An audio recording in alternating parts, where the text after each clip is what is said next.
Welcome in, Big Blue Nation, to another episode of the Cats Talk podcast. I'm your host, Cameron Johnston, joined by my co-host, as always, Jacob Boyers.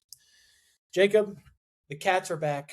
The University of Kentucky basketball might be back with a huge win over the Vanderbilt Commodores at Rupp Arena over the weekend, 91-77, in a game in which Wildcats dominated from the tip until the final buzzer. And one of these games that you and I have been talking that we have just been waiting for this team to control a higher level opponent from tip-off and just kind of go away with the game with ease. And finally seeing that on Saturday, what a relief it was, man. And it really has. I don't know if it's changed anything in what you think of in the grand scheme of, this basketball team, but it might have changed me a little bit. Yeah, I think by far probably their most complete game. It's either, maybe this or Arkansas, but, in this one there wasn't even a moment where they really didn't perform well. And I think even, the announcer kind of hit it early on. Vandy was making some shots to, go back and forth to start the game for a minute, but they were all contested shots. I thought Kentucky's defense opposed to the first time we played Vandy was night and day. I thought obviously the physicality was better. And then when you get those performances from Oweh and Chandler, it just kind of, with those three guards playing as well as they did on Saturday and, Aberdeen not turning the ball over, getting other guys involved. I wouldn't say it changes it too much because I did think these kind of performances were in there, but, you kind of saw what could be a formula for some mild success here in March. Yeah, and the thing that I think has kind of changed it a little bit for me, not that I think this team went from, around a 32 team to like an Elite 8 performer, but just seeing that these guards are finally starting to become consistent enough to where even if one of them isn't having a great game, the other two find a way to step up. Early in the season, we didn't have that. It felt like if you could count on Otega, and then it was either Collin or Denzel steps up. Lately, it's been all three of them, and 61 points for the three of them in this game. I mean, the worst shooter technically was Denzel Aberdeen on 5 of 10 shooting and shot 50% from the field and knocked down 3 threes. We've mentioned it. This team is going to go as far as those three guards go. To see them score 61 against a team in which Vandy, who just absolutely destroyed us the last time we played, and nobody played good. Such a sigh of relief, I think I would say, because this is the first time I've been comfortable from tip-off to the finish of a game. Really just, I don't know, was there a point in the game where you looked at it, you're like, oh, here comes Vandy, they're coming back? No, I mean, there were moments where, Vandy would get it to 13 or whatever, and you're kind of thinking like, all right, don't let them back in it. And then Kentucky constantly answered the bell. As soon as they got it to 13, we would go back on, a 5-6-0 run and expand that lead right back. And they never really let Vandy into too much of a striking distance. And, I bring it back to the defense. I thought, they weren't letting Vandy get a lot of open looks from behind the arc. They had a couple that they missed, but for the most part, just about every three they took was contested. And then whether it was, Chandler knocking down a big three or Otega getting in the lane and getting, an and one, or, Aberdeen had a couple big ones too. It felt like they just always, the second that lead started to trickle down to that 13-14 mark, they got it right back up and, responded. And that's something we necessarily haven't seen from this team. We mentioned how many games where they had an opportunity, it felt like, to kind of put it away and put it out of reach and never really could do it. And then this one, it felt like they did it probably 4 or 5 different times throughout little stretches. Yeah, I believe that a lot of that was solely because when we did make those substitutions, it wasn't a immediate negative. Those guys were able to kind of just Yeah, I still got to talk about I'll let you go, but I still need to talk about the subs. I mean, listen, and we're going to agree on the same thing here. When you're rolling like that and Collin comes out, hits 2 threes, in the first minute of the game, I don't need to see him going out at the first media timeout. I mean, there's still things that drive me crazy with what we're doing here substitution-wise, but it was nice to see that it wasn't a immediate 6-0 run when you saw Jasper, BG, Mo all come in all together, which it seems like they always do. It was good to see that those guys at least held serve. And I mean, the only one who had a plus minus was PG, obviously. That's what I'm taking away from this game. This is the first time we've seen that bench kind of give, outside of Muhammad, give you something in a game that gave you a net positive. Yeah. Yeah, I'm not going to spend too much time on it because I don't want to be negative after we played so well Saturday. I've been getting critiqued for the past 2 weeks on being, the negative guy in this sphere here.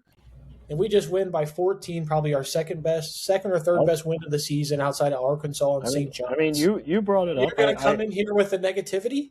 I got to touch on it, right? I mean, we talk about the facts and the truth here, Cam. No different. I think everybody. We try to.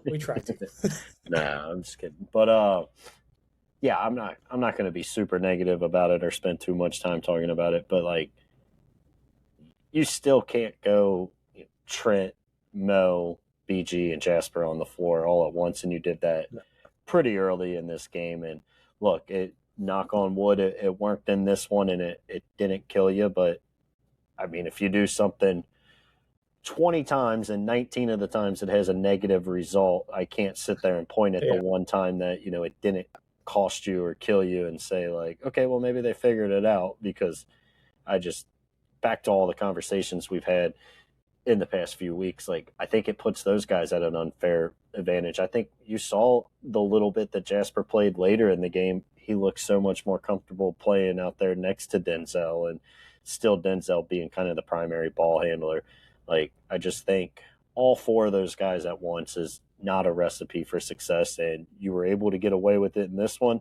It's, I think that's going to be something that probably leans Pope to continue to do it. I mean, obviously he was doing it regardless, but I still don't think it's going to be a recipe for success, whether it's at some point in the SEC tournament or if next Saturday you come out and you play a good first 6 minutes against Florida and you're winning or tied or something, and then you make that mass substitution. Like, I don't foresee it working the way it worked against Vandy. But that's going to be the extent of my negativity because, again, I think overall it was a really good game. Jasper, I'm not going to say he was great out there, but he still did some things that, were finally some positives. From what we've seen from Jasper over the past, I mean, I don't want to say month, but even just last 2-3 weeks, this was a night and day performance. And it's not like he did anything crazy. I mean, only 12 minutes, 3 points. But again, he didn't kill take any while bad he was shots. out there. No really bad turnovers. I think that's kind of the big thing. And, Pope talked about it before the game.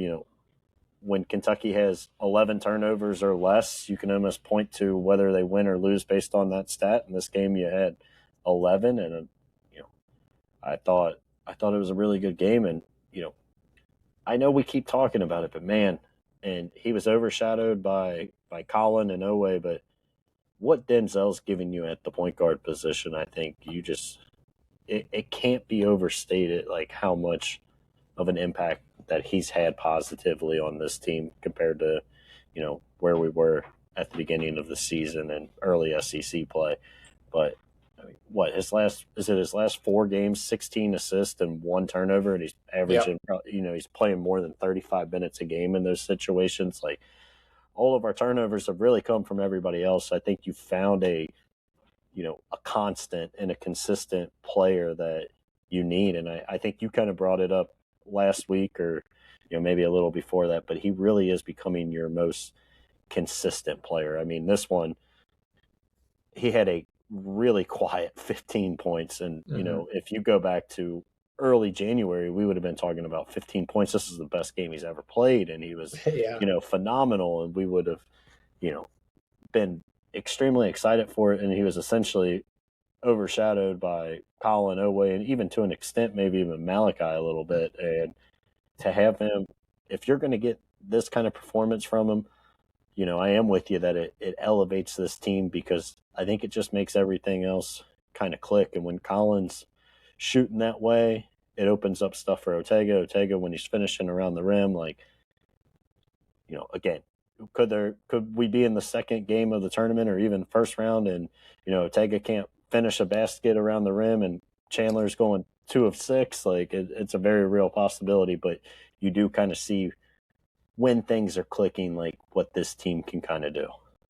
Yeah, and I just want to circle back because I want to put a bow on the bench guys before we start talking about the starters in depth. Because I do want to talk about how we think they can, maybe take a stride or turn the corner going into conference tournament and obviously going into the March Madness. But, correct me if I'm wrong, but your and I's big discrepancy on what we think Pope should be doing with the bench is not necessarily the minutes that these guys are getting. Like, we're talking about there was 30 minutes between the three of them, Brandon Garrison, Trent Noah, and Jasper Johnson. Right now, with the current construct of a roster we have, I'm not sure if you can abide by giving them much less than that just because of, even in this one, you had 31 minutes for Collin, 37 for Denzel, and 34 for Otega. So those guys are all playing extended minutes. I think the thing that you and I have a big, just playing them all together. It's just that, and it's always, for whatever reason, it seems like Yelovich gets a nice start early, Otega gets some easy buckets. In this one, it was Collin got some early buckets for you. You get a nice lead, or you're staying pat with whoever you're playing, and then it just from a lineup perspective in general, the lineup just doesn't make sense. The guys that you're bringing in all together, I don't mind the fact that those guys are getting 30 minutes a game.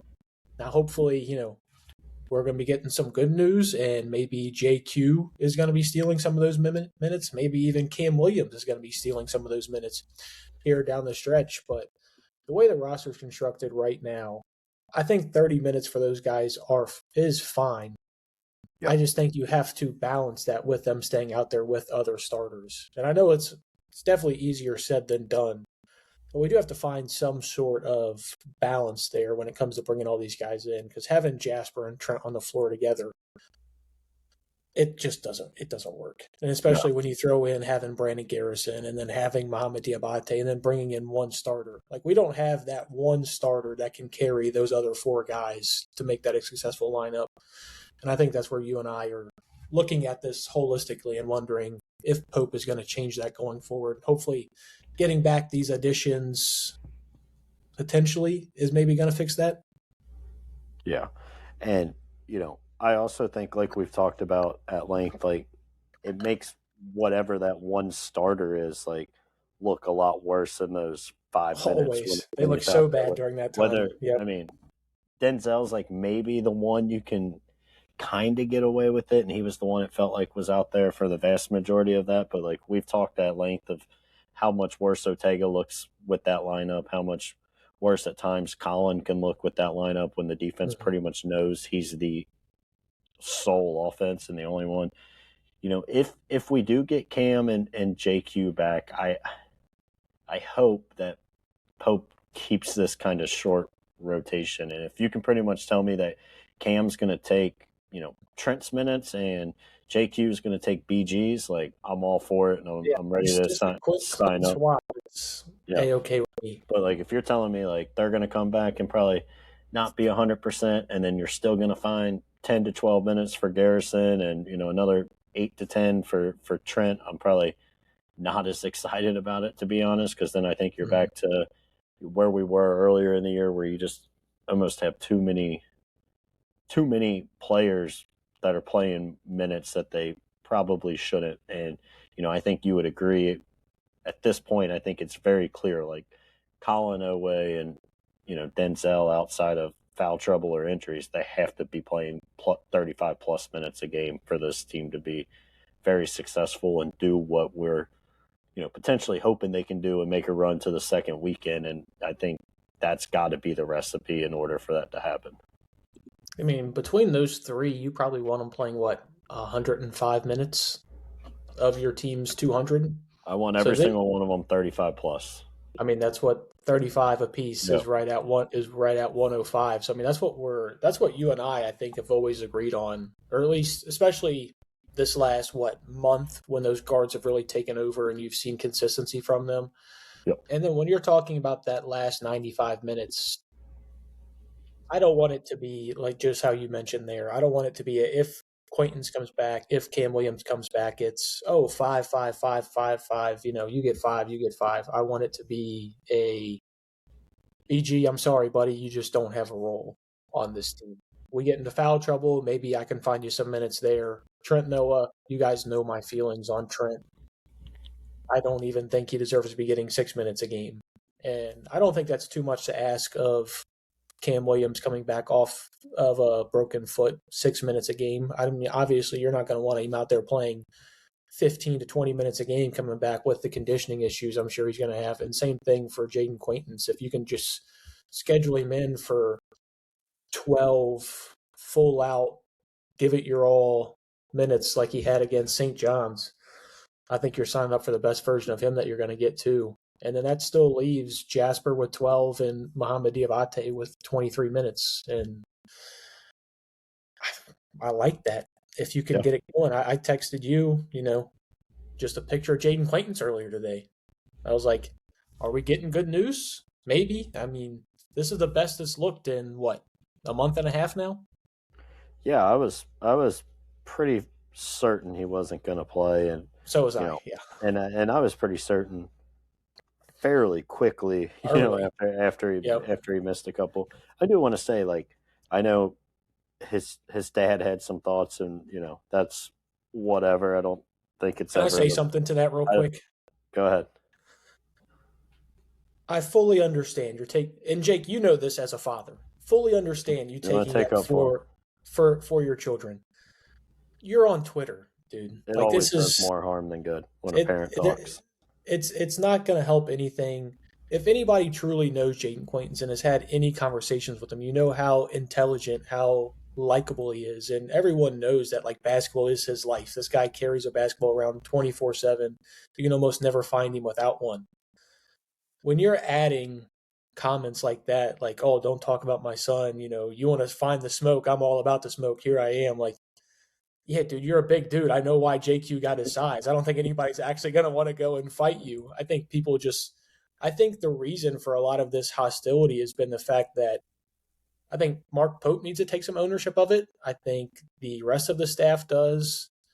There just has not really been clear communication around a lot of this. When you just say you just put in the general quotes, it's knee swelling, not, hey, when did this start happening? Not like a timeline for anybody. You leave a lot of speculation to be out there, a lot of people to talk like you and I to fill voids of what is happening? Let's start to think of what could be going on. And obviously, his dad's been Twitter happy the entire time he's been at UK.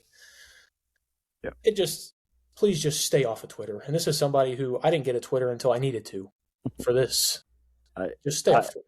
Yeah, and I'll say, to your point of the staff, they haven't done him a ton of favors. We even talked about it back when, however long ago, that team picture came out, and the only guy not in it is JQ. And I'm like, it's probably, I said the most likely explanation was he was doing some type of rehab during it, but it's you're creating this kind of, to your point, the void or And how about, what game was it, the Tennessee game where they had all three of the injured guys sitting in media row, one of the media sections? And granted, all three of them were sitting there, Cam, Jalen, and Jaden Quaintance, but JQ stands out a little bit.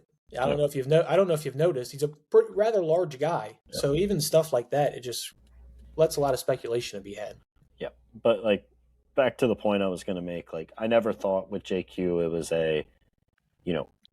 he didn't care. He doesn't want to be out there. I think it's pretty clear. Even early on, he was pushing everybody for him to come back, and that's what all the reports were at the time. And I know his dad reaffirmed that on Twitter, but we all knew that he was pressuring the coaches and staff, saying, I feel ready and I want to go. And it's very possible that he tweaked something that caused swelling, or he came back too soon and it caused his knee to swell up. So I've never been on the train of JQ doesn't want to be out there. I think there was some sort of knee issue.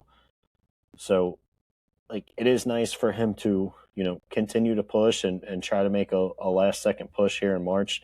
How much of a contributor will he be down the stretch? If he plays even at all, I don't know. I think that's another one of those just kind of tough situations. But our hopes and dreams of after the St. John's game of saying, he's going to get to a point where he's going to be a guy that's going to have to be on the floor for 30-plus minutes, I think if you can have him pretty much every game, SEC tournament on to give you 8 to 10 minutes, I'm fully ready to sign up for it. And, again, just let him take that Brandon Garrison role. But I do appreciate him working to get back to it. I've never felt like, and I know we've said it 100 times, it was a Shaden Sharp kind of situation.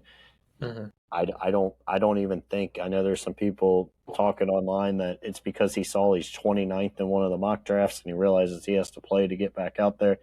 Like, I think a lot of times we look too much into that when at the end of the day, there's just a rational explanation of he probably is hurt. And if the kid could play, I think he probably would play. But to your point, I don't think the staff's made it easy on him publicly. And it's a tough one. I think Pope probably in his head thinks this is the best way to handle it with the kid and, just be as vague as possible, because let's say he really did possibly re-injure it and they're looking at all different types of options. I don't know if you want to put that out there ahead of his potential draft stock. So, I'm sure Pope kind of has his reasons for it, but to your point, it creates this thing for the fans to kind of speculate and, say the kid doesn't care when, based on all reports and everybody around him, like, it couldn't be further from the truth. Yeah, and let's also just look at this. He had the surgery on March 19th. Yep, not even a year. Came back in December.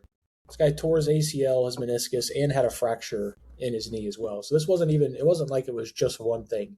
Yep. And we've kind of gotten to the point with sports medicine that ACLs usually take anywhere from like 9 to 11 months, somewhere in that range for you to come back. Obviously, this guy cares, and he cares a whole hell of a lot. I mean, you talk to the strength staff and those guys, they talk about how much he's just in there pushing the boundaries, like continuing to try and rehab to get better. So I don't think that was ever anything, at least that you and I were ever contemplating, that Jaden didn't want to be on the floor. I know there for a little bit, I had a little bit of speculation that it might have just been something to where his father was holding him out, didn't want him to get re-injured after. You saw how he got used in the Bellarmine game, and what was it, the Missouri game where he like barely played, was a non-factor. Yeah, and then I believe that's when the tweet came out, was during that game as well. I had thought about that for a little bit, but then when you start to remind yourself of the guy who's actually going through this, 18-year-old, he's just out there grinding, trying to get back in. I'm hoping that all the strength tests that he goes extremely well this week, and it's something to where we can start the ramping back up, and maybe by SEC tournament play, he's able to give you and fill in for those Brandon Garrison moments. But Jake, I can't help but think it's not going to happen. So, Big Blue Nation, don't come at me with the pitchforks or anything. If this guy got cleared for this Florida game on Saturday in Rupp Arena, how much I would love to see him going up against Chinaloo, Howe, and Condon. How much that's the kind of team you would desperately need him against. I think we said that last time against Florida. Like, how nice would it be to have a freak athlete that can go out there and rebound and, go down low against those guys. So, yeah, I mean, that would be the kind of game you wish you had him for. But I don't know. I guess going back, let's say you briefly mentioned it. Let's say you don't get Cam or JQ back, and I still think that's probably the most likely scenario. Where has your thoughts on this team kind of shifted to, and how good can we be essentially with the 8 guys we kind of have right now, 9 guys, I guess, with Trent? I mean, with the roster as it is, without getting any of those guys back, and obviously, like, the further you go in the NCAA tournament, the more length of time you give for Jaden to possibly come back or to Cam to potentially come back. I still think Sweet 16 is probably the ceiling. But then again, it also depends. You know how March is, Jake. Oh, yeah. It really depends on the matchups you get. And we've seen this team pull off games against St. John's, Arkansas, Vanderbilt, Tennessee twice. Like, you've seen their ability to go out and beat good teams. You've also seen their ability to lose to teams like Missouri and Georgia. So your guess is as good as mine. I mean, I texted you that, if you get JQ back and you tell me he's fully healthy and I can just have him take that Brandon Garrison role, I think that's an extra game in March. I really do. That's how highly I think of Jaden and his ability to help this team. Now, granted, I will say this.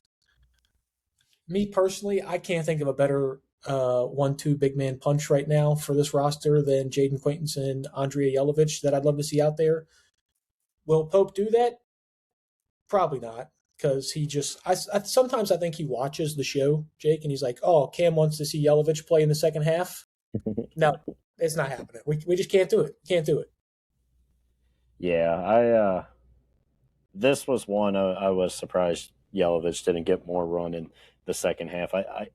We've talked, Yelovich has kind of had his moments, but I thought even in kind of some of those games where he didn't play as much down the stretch, it was like, well, what you're getting from Mo has been so good. And, I disagreed with Pope on not playing Yelovich at the 5, but like, if you're not going to, I understood there were moments where you probably couldn't take Mo off the floor. I thought Mo was fine in this game, but it wasn't like he was giving you one of those performances where I don't think you could have not taken him off the floor. Yeah. I will say, how about Mo going 6 of 8 from the free throw line? Right. How about the team in general, 20 of 25?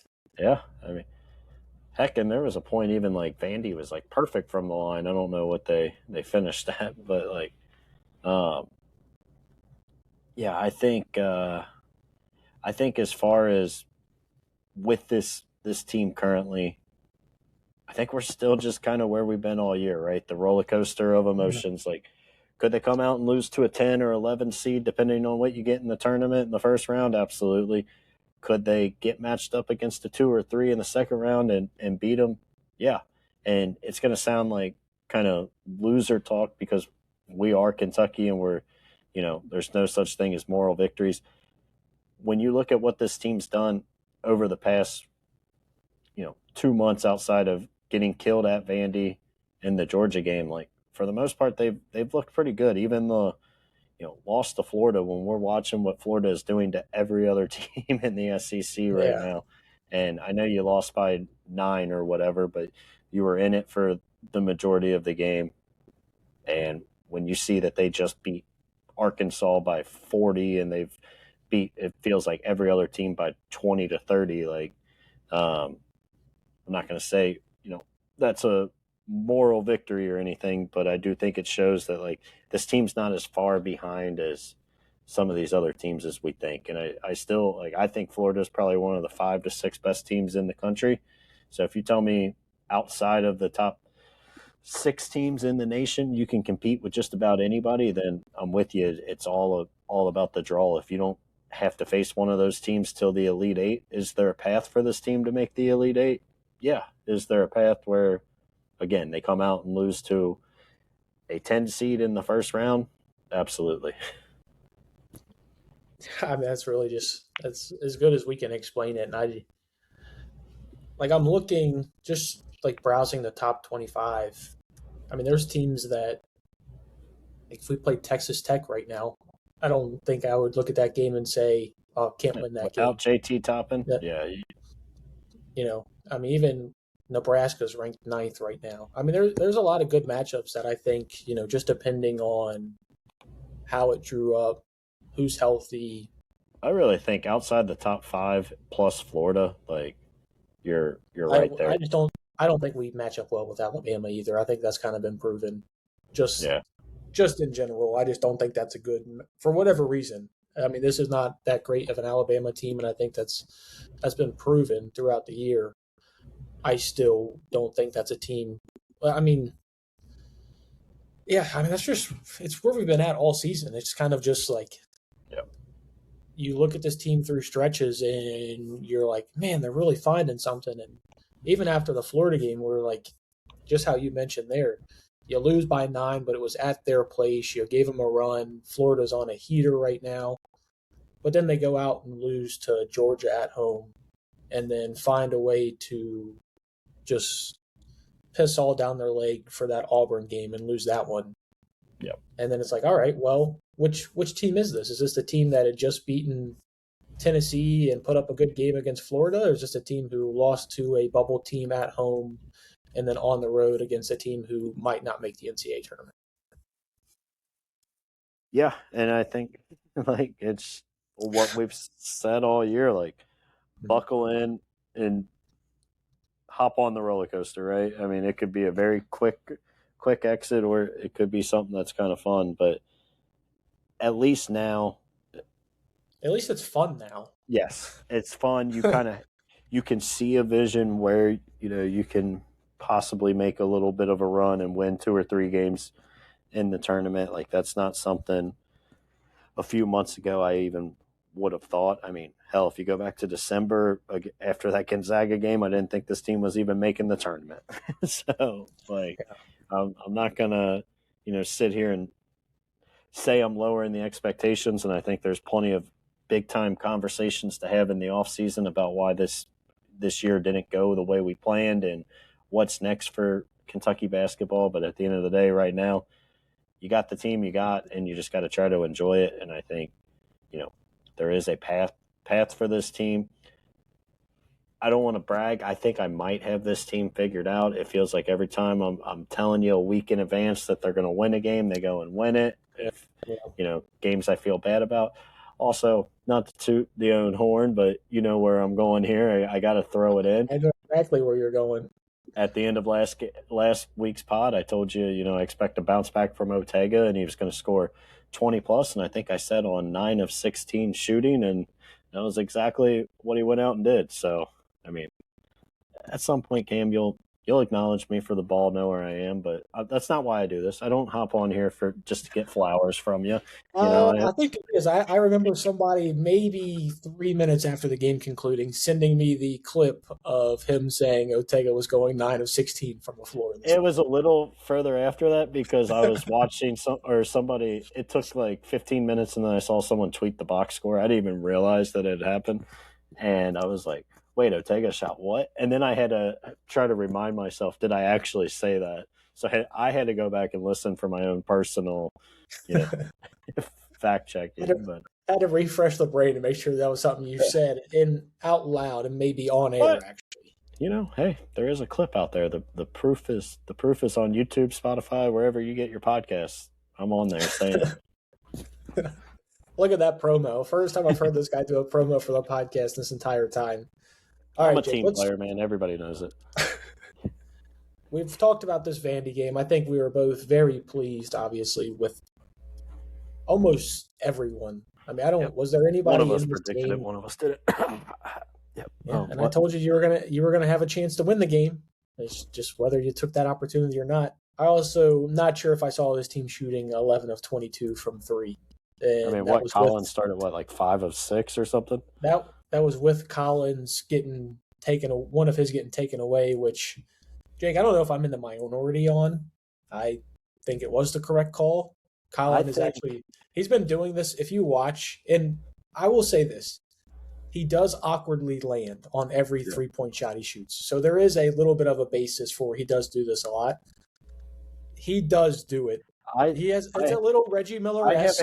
He floats the foot out there. I have a slightly different take on it. Like, by rule, is it a foul? Yes. Does it happen 100 times every game that doesn't get called? Yes. I think they called it because the ref realized he missed the push-off a second before. Because to free himself up, Collin pushed as hard as he could. And I think for some reason the ref didn't call it and was like, oh, my God, I screwed that up. And then he saw that leg go out, and he just called that one to make up for it. It's a classic make-it call. Yep. But, I mean, it is a call, too, that a lot of times you see it go the other way. A lot of times they call that on the defense, whether right or wrong. But by the rule book, I'm with you. It didn't drive me crazy for them to call it that way. I understood it. And then your guy. He's been known as Jake's guy. Brandon Garrison gets absolutely pounded in the face. And just, first off, Doug Show's going right to the monitor. him getting his time and saying it's a common foul. And all of Rupp Arena. He threw that in on purpose because he knew the reaction. I'm honestly surprised there wasn't water bottles thrown. There wasn't Gatorades chucked. There wasn't some Miller Lights making their way down there. I know if one Jacob Boyers was there would have been a 12-ounce Miller Light going right after Doug Show's before he. Never. I think they got the call right. Obviously, they ended up upgrading it to a flagrant one. Well, they called it, a dead ball technical, which is practically a flagrant one. Yeah. I think you could have thrown him out. It's another one. But I don't think anything was malicious. I just think McLaughlin's not very good. Am I outraged that they didn't throw him out? Not really.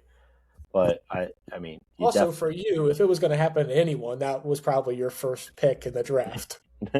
No, I do think, I think it was pretty clear that the rest of the team didn't even really notice it because, I mean, I think if Otega would have saw that in real time, he would have been ready to throw down. And I think they just kind of all ignored it, and then they turn around, and next thing you know, BG is lying on the floor holding his teeth. So I'll say that's the one thing I think that has been kind of turned the season around a little bit. Just a team camaraderie. It feels like any of those guys would have stepped up for anyone, and that's something. 2 months ago, that Gonzaga game, Michigan State game, we're thinking the exact opposite. We're trying to figure out who is the problem in the locker room. Why is everything not meshing? Oh, yeah.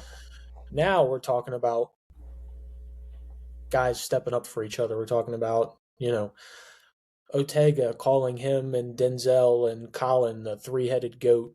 And we're talking, just talking their guys up so much game in, game out. Even if, guys aren't performing at a high level, they're talking about how they're going to change it in the next outing.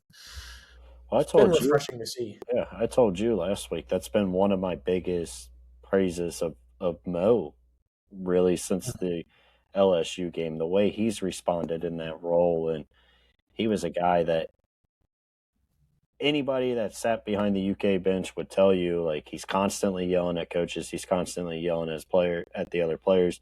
You would see it when the camera would catch him on the floor. A lot of times it would be his mistake, and he was screaming at Malachi or whatever. It does feel like he's kind of embraced growing into the player he is now. And I think the maturity from the Missouri game to now, with the soft benching, I think it's been night and day. And I think you see a little bit even from Aberdeen earlier on. It felt like he was constantly, complaining about other people when himself wasn't playing very well. And for him to kind of, now step into, we kind of criticized when he said he felt like he was a leader of the team however long ago. And me and you both came on here and were like, well, you don't act like a leader and this and that, and gave all this type of criticism. And now it really feels like he is leaning into that role, and the guys are kind of embracing him. And I'm with you. It feels like the guys they connect more. And maybe that is because there's less guys out there, and you don't, no offense to him, you don't have a Jalen Lowe that you feel like he's got to be kind of the guy. You don't, have Cam Williams that at times you feel like you got to, get involved. It just feels like everybody's kind of coming back more into their roles, and that's nothing against those guys. I think it's just kind of having the less personalities and less players out there. It's kind of got everybody into their role a little better. And this is why we've made such emphasis this entire season on shortening the rotation and not playing so many guys, is so you can find everybody's role and find who does what well, what guy to go to at what time. And we're starting to see some of the fruits of that. Jake, do you have anything else to talk about when it comes to this Vanderbilt game? Because I'd like to get into SEC standings. Obviously, we got the A&M game tomorrow. Got anything else for this Vandy game, or are you ready to put a bow on it? No, yeah, I think we kind of hit on everything.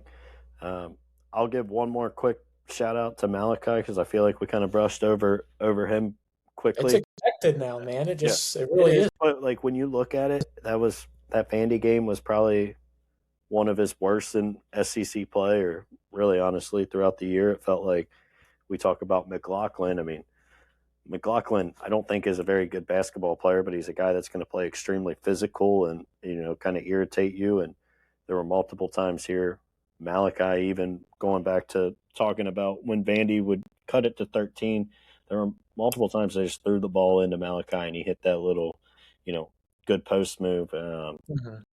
His game around the rim is getting so much better. And I mean, that was always obviously his strength, but it does feel like his ability to score in the post when you kind of need a bucket at times, it's there. So give one quick shout out to Malachi, and yeah, we can put a bow on this thing and talk about some other stuff. Yeah, the Malachi praise is definitely deserved. It's crazy that a true freshman that we didn't expect to play much is now a guy we're talking about is just being Mr. Consistent. And thank God your starting plan at center hasn't worked. That's where I was going. And when you're talking about what the plan was coming in with the bigs, if you would have told me this is where we were at, and we keep saying that week in, week out, but it is crazy to see. Currently, we are 5th in the SEC standings.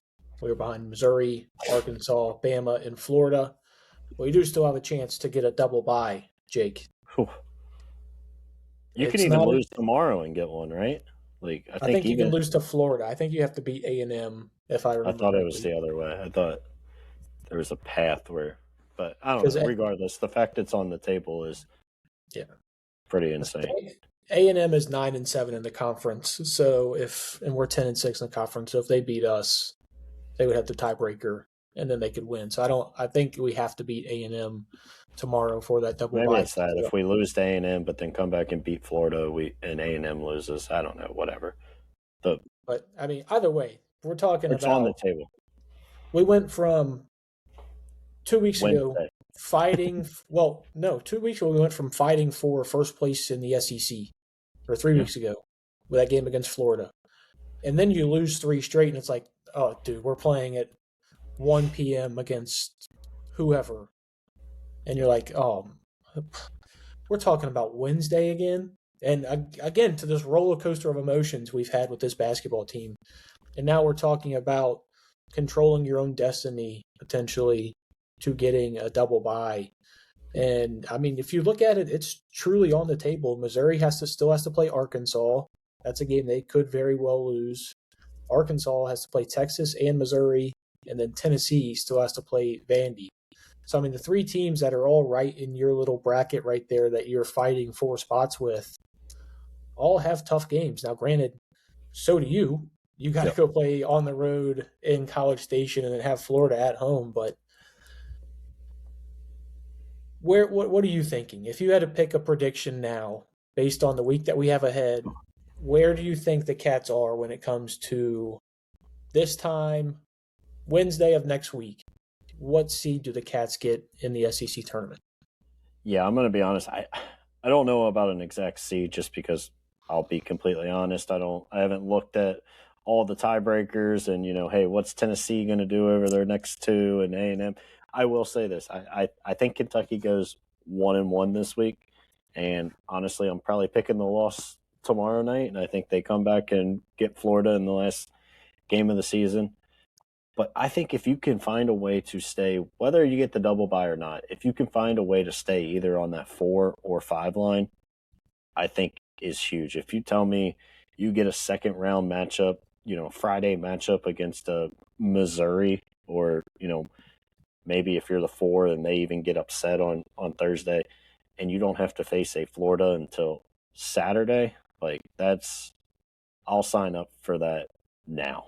And that I think that's your safest bet to get to the weekend of the SEC tournament, which we haven't done since 2019. So I think they go 1-1. However, the chips fall from there with all these other teams. Who the hell knows? I think we talk about Kentucky being inconsistent in the SEC. I think you look around the conference and it's just the conference in general. Would you be surprised if Arkansas wins their last 2? No. Would you be surprised if they lose them both? No. So I think there's a there's a lot of inconsistency in this conference. So I think you just kind of try to take care of business, win one of these next two. Regardless, you pretty much guaranteed you got yourself out of the Wednesday conversation here for the most part. So I think that's huge. But yeah, I mean, if you tell me that this team can somehow sneak into that 4 seed and, again, just have to win on Friday and then you don't face Florida until Saturday, I think that's a massive success and win from where you were just, a week ago after blowing a game to Auburn. Yeah, you still have the potential to get the 3 seed, which is kind of crazy. If you figure that one out, I'm for it, but that's going to take a lot of. It doesn't take too much. It requires you handling your own business, which would be winning both of your last 2 games, and then it just requires Arkansas to lose one. That's very possible.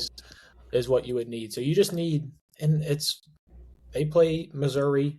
I mean, they've got to play Texas and Missouri. Both are going to be March Madness teams that are going to make the tournament. Tennessee gets to play South Carolina, so there's a win for them. But then they have the tough test against Vanderbilt, and you already have the tiebreaker over them. Yep. So when you're talking about it, like, it's on the table, the 3 seed is. So, and I look at it even more of, we want to make a deep run in the SEC tournament. But just listening, and I know it's different men's versus women's, listening to Kenny Brooks when he's talking, they unfortunately have to play on Wednesday. I think if you asked Kenny Brooks right now, I don't think he wants to make a deep SEC tournament run, because then you're talking about 5 games. 5 games in 5 days, and then the very next week you're going to be playing in the NCAA tournament. And I think that would be the best thing for the Cats, is just having from Saturday, not having to lace them up again until Friday, just having that off time. And we're talking about guys that we want to get back on the court, Cam Williams, Jaden Quaintance, buying them some extra time. I mean, let's say Jaden Quaintance is back for the SEC tournament.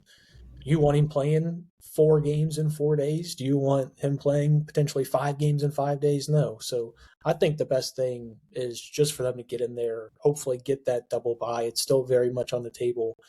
Let everybody get their legs under them. We're talking about how Collin, Denzel, and Otega are all playing 34 minutes plus a game. Get them some extra rest. I think that's where it's the best thing, rather than even just making a run in the tournament, because I think it's been proven, whether the selection show says it or not, I don't think much is made of what happens in those tournament standings. Yeah, I mean, especially, on Sunday in a championship game. I mean, I do think if you, whatever, let's say you're the 5 seed and you beat Missouri on Friday, and I don't know, maybe you can keep improving your tournament seed slightly, but yeah, I'm with you. I don't think it'll be a massive one unless somehow you go and you beat a Florida in the semifinals or something like that. Then I think that's obviously a pretty marquee win that'll help you jump. But yeah, I mean, just keep pace, right? Like, whether I'm probably going to predict a loss tomorrow night.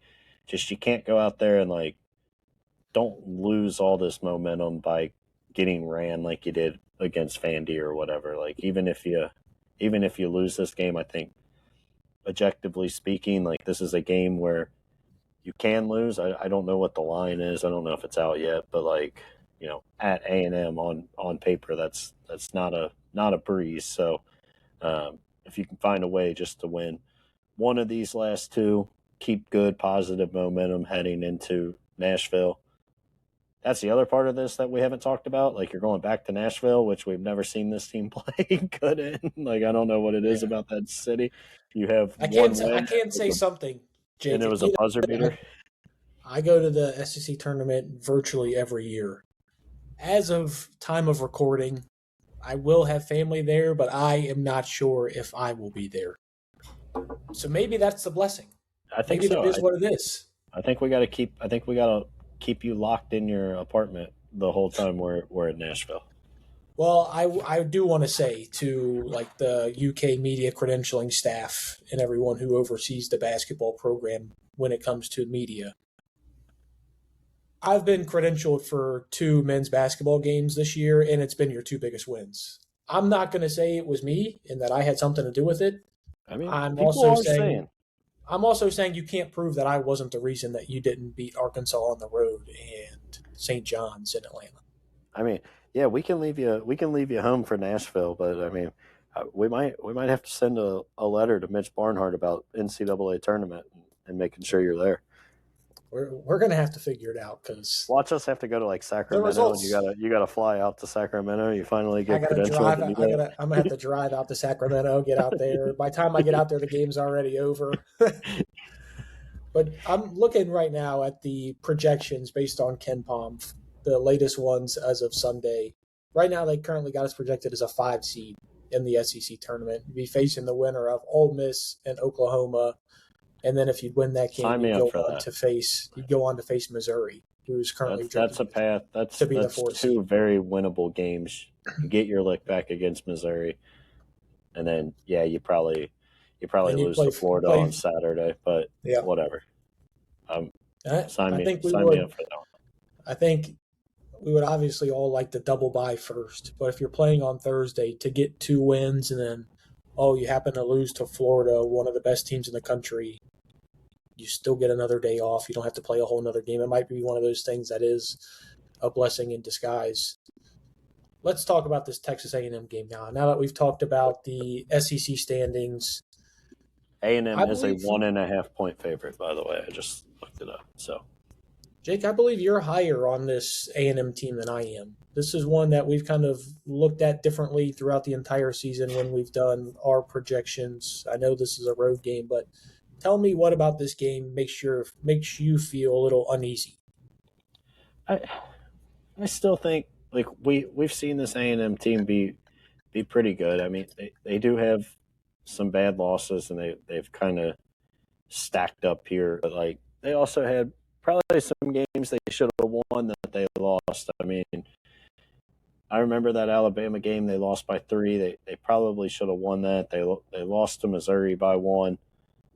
I mean, them losing to Texas after getting killed at Arkansas, I don't think is, a strong sight.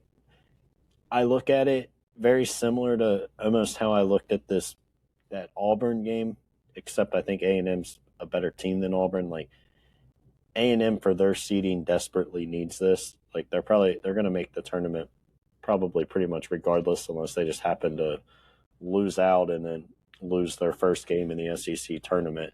Even then, I think they're probably still in. But they're a team that just desperately needs a win, and I think it comes back to us as much as it does them. We've seen this team on weeknights on the road, even at home a couple times, like SEC play. They don't bring it for whatever reason, or have their best stuff. Like, if Kentucky winning, would it surprise me? No, right? I think, again, you're looking at it. Vegas has this game as a 1.5 point, almost a pick 'em, right? So, but I just think you pretty much need all 3 of your guards to play really well. And are they capable of that? Absolutely. Again, have we seen a game where 1 or 2 of them just doesn't play well for whatever reason? Absolutely. And I think, it's just one of those feelings. I don't think it's that A&M's some great team, but if you win it, just think about, though, if you do win it, imagine what Saturday with Florida rolling in here is going to be like. Like it'll be back to, we've had a few of these moments over the last couple of years, but not nearly as frequent as we've had in the past. But like, you'll have an environment similar to that Florida game a year ago. Like, this place will be unhinged. We'll be all back on board, talking ourselves into, if we come out and beat Florida, we're all the way back, and we're talking Final Four again. So don't get me wrong. Like, now I'm starting to talk myself into how much fun how much fun will Wednesday's podcast be if we come out and win. But my gut just tells me that this isn't gonna be a Cats W. Well, as of recently, your gut's been right. So It's a big gut, I'm, man. It's got a lot I'm of feeling in there. so I'm hesitant to pick against you. I just A&M is 2-6 in their last 8. They've played a lot of good teams in there. They've played Arkansas. They've played Alabama, like you Auburn mentioned. lost their Florida. last 5. Georgia I lost their I last 4 or I 5, I whatever the hell it I know that. was. So, I know they did. And that's part of what I'm a little uneasy about. I'm gonna pick the Cats to win this game. I like it. It's crazy how I'm gonna say this. I just can't think of a better way to vocalize it. It only happened a week and a half ago, and it was that Auburn game. But I think they've learned something from that game, more of just like you can't play around while you're on the road. You Yep. have a 7-point lead. You have to keep it at that. You can't, let a team stick around to where a questionable foul call can turn the game and you lose it on the road. Because if it can happen, there's a good chance that it will. I think it's something that they've learned from. I think it's something that the staff has hopefully learned from. And I think this is going to be a nice building block win for the Cats to go into a huge matchup against Florida at home, 4 p.m. I mean, that'll be electric, Jake. We might have to find a way to get down there. Yeah. And not to go back to talking myself into it, but like, Talk yourself into it. I like when you talk yourself into it. No, but like back to your point of the Auburn game and like what they've learned from it, I do agree they probably have learned, but like also think about like just how much kind of had to go right for Auburn in that second half, right? You need Collin Chandler's worst half of basketball where he's taking bad shots and having multiple really, really bad turnovers that just gifted Auburn points. You have the questionable foul call, right? Like again, you don't Collin scored 10 points and had 5 turnovers in that game, and all 5 of those turnovers were in the second half. And it felt, and like 3 of them were like within consecutive plays, and and still it comes down to a very questionable Collin Chandler push off call that gives them the chance to win, and Mo Diabate and Brandon Garrison not grabbing a rebound, and like so like there was still kind of a Brandon Garrison not grabbing a rebound. Mo had just made a block. So yeah. But point being, like Auburn still got pretty lucky to get out of there with that win. But I'm with you, man. Just if you get up 7, and it was what I was texting you with Andy, but the bench didn't kill you. Like if you get up, you gotta just keep your foot on the gas, man. You gotta leave at least those guards in there to keep making plays for you. And if Collin's hot, I don't want to see him on the bench. I did see someone tweet out like the picture of Tayshaun, and it was after he hit his second 3 against North Carolina, and they were like, at this moment, Pope would have called a timeout and pulled him. So, that's what it feels like. I don't want to be in that boat, but just ride the hot hands. This is a very winnable game. I am with you in that aspect, even without picking it. Like everything's in front of you. Just do your thing, and don't let Jasper come in and commit a bunch of turnovers quickly to kill you. Like I know he's going to have to play, but when you got him in there, I would try to play him as much with Denzel as possible outside of maybe the 2 minutes you have to give Denzel a breather. But that's kind of what I'm looking for, and what I hope to see, whether you win or lose tomorrow. I think this could be like a pole vaulting type game. You go and win it on the road. This can be something that really springboards you into the tournaments, both of them. And just think about the boost of confidence you get. You avenge that Vanderbilt loss at home. You kind of take care of them. You go beat a good Texas A&M team on the road. And then you just have this giant matchup with Florida. Let's say a couple balls bounce your way.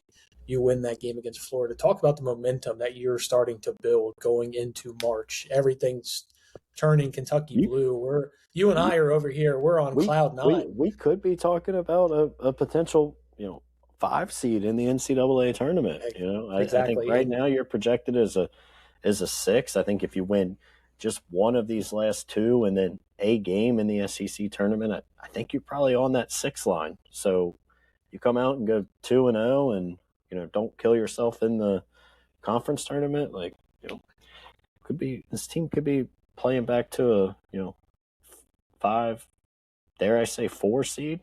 Like, how funny would it be? How funny would it be if we jump to a 5 and like Louisville falls to a 6 or a 7 after all they've talked? Is Pat Kelsey ever gonna win a big game there? I'd be surprised if they got a 6 or a 7 seed the way things are going right now. To be completely honest with you. I think right now they're a 6, but I mean they're trending down. Either way, I mean things are not good. Also, real quick before we give our predictions, what do you? How much did you love Otega's quote today, or it was either today or yesterday? I guess it was today when they asked him, what's your favorite moment as a Wildcat so far, and he said it's coming up. These guys I didn't hear it. Yeah. I think it was somebody from KSR asked him. They were like, this Saturday is going to be your senior day. What's your, outside of maybe the buzzer beaters, what's been kind of your favorite moment? And he said, my favorite moment's yet to come. So these guys are believing it. They're feeling it. I love it, and I'm hoping they take it into, obviously, Tuesday. Hopefully they're not looking past this game on Tuesday. I'm going to give you my score prediction before you get into yours. Cats find a way to find a way to win this game. I'm not saying it's going to be pretty. There might be some early turnovers. 88-83 Cats, and you and I come in here on Wednesday, and the smile's starting to get a little bit wider. This is another game. Like, if you tell me they win, I don't care how they win. I don't care how ugly it is early. Even if it's one of those games where you fight back from 15, you tell me they win, I'm for it. But yeah, I am on the other end again. Just kind of a gut feeling. I have slightly lower scoring game than you. I'd say I'm going to say A&M 78, Cats 75. And just to clarify, right now, when you're looking at the last 4 teams in, or the last 4 buys, looking at bracketology, all 4 are SEC teams. Yeah. Georgia, Missouri, Texas the A&M. Inconsistent conference, man. And Texas. So we're still talking about like a bubble team in Texas A&M. So hopefully the Cats go out and prove that they are more than just a bubble team and they can win these games in difficult environments. And looking at it, Jake, the last update had Louisville with a 6 seed, and they would get to play Miami of Ohio. Yeah. Are you kidding me? That'd be such an easy 11 seed. Yeah, to get. But how funny would it be if Pat Kelsey lost that game? On 3's got Kentucky at 7. Awesome. I don't know what ESPN's got us at, but it's at a 7. Yeah. On 3's got us playing UCF in St. Louis. I'll tell you, sign me up for that. With Illinois as your 2 seed. Yeah, this has us with Illinois as the 2 seed as well, but playing the 10 and SMU in Buffalo. And the Cats get some good stuff from Buffalo. The Cats get some good stuff from Buffalo, Jake. I don't know if you know, Clara Strack's from Buffalo, so the Cats do good work in Buffalo. We beat Buffalo in the NCAA tournament. Won the Mohamed Diab, the Mohamed Diabate team. Hamadou. That's how you know we've gone on a little too long here. But, gee, just 2 minutes real quick. Kentucky now trending again for Tyran Stokes, potentially getting him on campus at the end of the season has looked like what is being reported. His coach said he's going to visit one more time. Has anything we've done with this basketball team not been a roller coaster? No. Tyran's recruitment's been a roller coaster. It's us versus Louisville, and then it's Kentucky to lose. All they got to do is he's just got to sign the deal, and then next thing you know, it's all Kansas. Done deal at Kansas, and then it's like, there's a little bit of steam coming for Kentucky, but not too much. It's still Kansas to lose. Now it's looking like it's a lot back more into that toss-up range. Just give me 15 seconds on whatever you got for it. I don't care what the check looks like. I don't care if you're scared that he's whatever kind of fit. Chad Baker Mazzara. I don't care, man. Roll the dice. If it doesn't work out, whatever. We can have It's a year and you can let him go. Absolutely. And you know what? Pope's learned to work with rosters that he doesn't think he's going to have coming into the year. The last 2 years he's done it, whether it's, these two, it's been due to injuries. If next year it's because of a, character issue, so be it. I don't care. Hand the kid whatever check it takes to get him across the finish line. I still think, it probably is Kansas, but if you have the opportunity and he comes into Lexington, you just hand him a blank check and say, what will it take for you to not leave, and do it, and let's go. I mean, the one thing you can't question with him is his talent, and it's a out of this world talent that, that recruiting class next year is not like this year where there's 8 other guys. There's a couple. So if you can find a way to get one, get it done. And just from an optics wise, you can't lose 2 in-state kids to Kansas. You can't do it with Taylon Kinney and Tyran Stokes. You can't lose both of them to Kansas. Go out, get it done. Big Blue Nation, that's all from the Cats Talk podcast. Hopefully you enjoyed Jake and I's conversation on Kentucky's massive win over Vanderbilt. Jaden Quainton's potentially coming back. Is Cam Williams coming back? Hopefully we'll have more news for you on Wednesday, along with breaking down, hopefully, a Kentucky Wildcats win on the road versus Texas A&M. Make sure you guys subscribe to the Cats Talk podcast on YouTube, Instagram, Spotify, Amazon Music, iHeartRadio, wherever you guys get your podcasts. We're getting there. Jake, let's go get a win on Tuesday night. I'm for it, man. Go Big Blue. Go Big Blue.